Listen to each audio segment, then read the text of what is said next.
This is another episode of Conversations with Mark. Today we have with us is Kate Terpstra. Kate's the Marketing and Economic Administrator and Senior Recreational Director for the City of Coopersville. Kate, thank you so much for joining us today. It's really exciting to have you with us here today. Coopersville is really a thriving small town just west of Grand Rapids, but it's a lot more than people think. I think probably the interstate changes the perspective a little bit because you kind of see two exits there. But, lots of small towns around our country and state are seeing decline. Coopersville is not one of those. Can you tell us a little bit about, from your perspective, what the biggest drivers are behind Coopersville's growth and maybe some of the cool programs you have here? Yes, so I think a lot of our growth is coming from the new businesses coming in and expanding. We all know Fairlife and Coopersville, and we all know that name. And sometimes big places like that are scary, but they bring in good people too.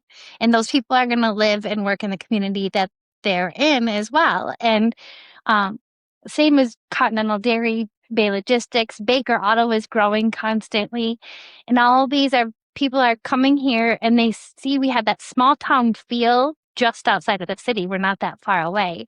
And people want to live here and move. And I see great things happening with that because one of the things, like Fairlife has a community engagement program team. And that team, whenever I need help with anything, I can reach out and somebody will be there in an instant to help me. And it's really great knowing I have that. And Well, you know what? I'm going to stop you yeah, because you mentioned Fairlife, and I don't think a lot of people that listen to this podcast know what Fairlife is. uh, But Fairlife is now owned by Coca-Cola. It's a huge milk producer, and literally millions and millions of pounds. The last time I heard something like 11 million pounds of milk a day yeah, gets processed out of this facility and really provides the Fairlife Farms product for a good chunk of the country right now. yeah. This last I knew, this location was actually one of the largest producing Coca-Cola plants in the world.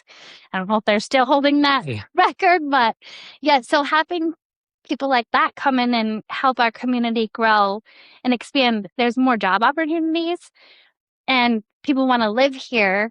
And it's also bringing in some of those people to the downtown that every small town, especially in Michigan, wants to revive their downtown. Every downtown wants to grow again because those box stores are becoming obsolete.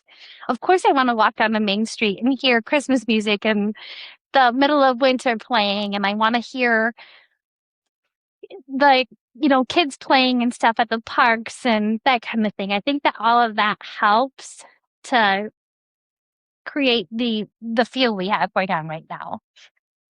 One of the things that people, organizations, and probably places like Fairlife look for is good schools.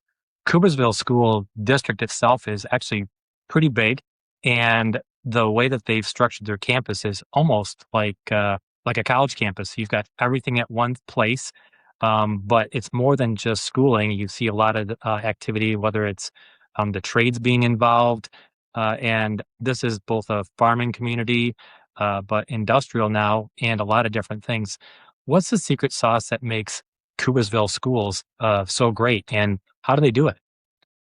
I may be biased. I grew up, born and raised here, so I went to Coopersville. I think it's a great school and wanted my kids to go here. And over the years, you've seen that growth. They offer so much in curriculum that starting even with the younger kids getting older, they're very in tune to what's going on. And all of the admin team, they care about the kids. You don't see a whole lot of turnover there when it comes to the admin and the teachers because they're all working together. And they also are part of the community. A lot of them live here as well, and that makes it even more special. And I think that's something that they're starting to recognize here, especially I see with the trade schools and kids working outside of college programs, like the tech center programs. And being able to offer those kinds of things help those kids get a different direction. And I personally in the house have a daughter going to cosmetology through career tech. So I think it's fantastic that she's already taken steps towards that goal or after her high school career. And you also have kids with the MET program, which is manufacturing, engineering, and program that teaches them what else is available in the area. They go visit different places like Baker Engineering, Device Manufacturing, and learn what is available out there besides just what's listed in a college course. But they also work with the colleges to prep too. So there's a lot going on there, and I just think it's fantastic. Probably one of the biggest things that I see, and I've been in the school in many classrooms and have seen the teachers engaging, and it's this strong culture that really feels like you've got kids that are listening, kids that want to learn, and teachers that are so engaged. And usually that starts with the top, So I'm sure they're incredible principals. I've met some of the principals before, and just seems like they really have a great program. And Coopersville is lucky to have such a great school system in what people again oftentimes might think of as a small town, but there are so many things right here for people to look for. Um, every community, especially during periods of growth, is going to face some challenges. You went from being this kind of quiet place to having a huge Coca-Cola factory right in your town. How do you guys manage the growth and make sure you still maintain that small feel? Nobody likes change, especially. I mean, I'll just say myself included. This is everybody, but like you've changed the footprint of how this town works and what people see and what they like about things, whatever. How do you maintain that small town feel? It is a really difficult balance. I think it's obviously the people that have been here forever don't want to see change because they've always seen what's great, but now we need to show everybody else what's great and so fabulous about it as well. And one of those things is helping the organizations work together is something that I really feel passionate about. Um, all cities have different kinds of, we have a Rotary here that's very active. We have a Circle of Friends very active. And when all of those are working separately, little bits get done. But when they start working together, you really see that momentum in the community. And I think that that really helps us here. We're seeing our Music on Main events that are just huge with people, and we're having people come from all over to see them. And then they say, oh my gosh, I didn't know this was here. So keeping up with that kind of thing has really helped us out a lot in the positive side of the community. We've seen a lot of hardship when it comes to the Planning Commission and City Council and the DDA because the residents aren't so sure that they want the growth pattern to happen. We live really close to Grand Rapids. The growth is going to happen whether we like it or not. So in order to have some say in that, Planning Commission has started working towards a new master plan, and the DDA is working on a Tiffin development plan that's updated to kind of move those steps forward to help keep what people want here. And in order to do that, we need people's voices. Well, I was on the planning commission for 6 years, and I would say this, that it's universal. It isn't just Brazil. Nobody really wants any sort of change like that. Um, you know, the other thing that I've seen from Coopersville is really incredible community engagement. I've been to a Rotary Club.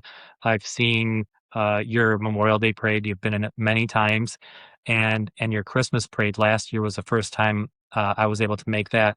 I got to tell you, I was completely blown away how big that parade is and how many people were here. I'm sure you pull from way bigger than Coopersville, but let's just say there were lights on trucks, cars, fire trucks.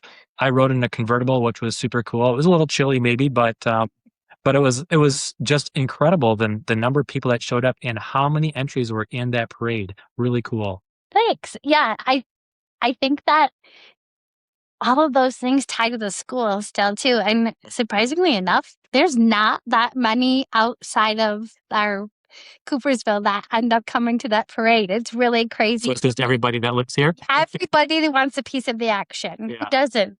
That's cool.